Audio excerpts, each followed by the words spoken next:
ShotSpotter helps Bakersfield police solve a lot of crimes by letting them know exactly when and where a gun is fired. And on New Year's Eve, the system went off over 100 times as people shot bullets into the air to celebrate New Year's Eve. Eyewitness News reporter Jeff Platt explains.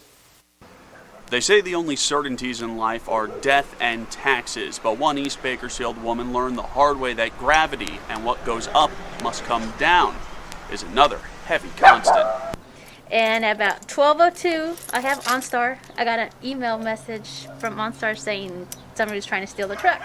But Lorena Zermeño's truck wasn't being stolen. It was being shot at. A single bullet set off the OnStar alert after it pierced straight through the roof of the truck, ending up in the cab. The bullet came from a celebratory New Year's Eve gunshot. We all knew it was happening, right?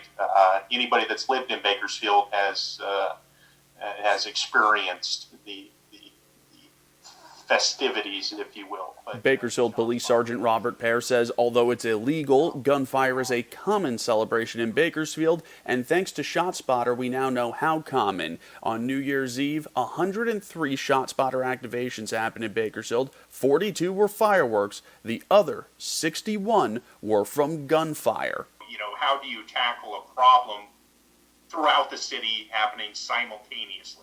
The severity doesn't sink in till it happens to someone they know or they care about, and then it becomes serious.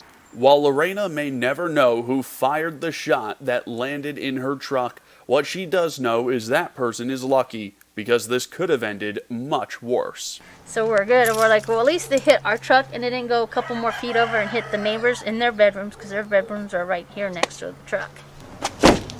So in the end, a bittersweet happiness that this didn't end up being something more serious, but also a hope that next year people will understand the consequences of firing their guns straight in the air and will choose to celebrate a safer way. In East Bakersfield, Jeff Platt, Eyewitness News. Is there a story you think we should investigate? Call our Eyewitness News tip line at 869-2929.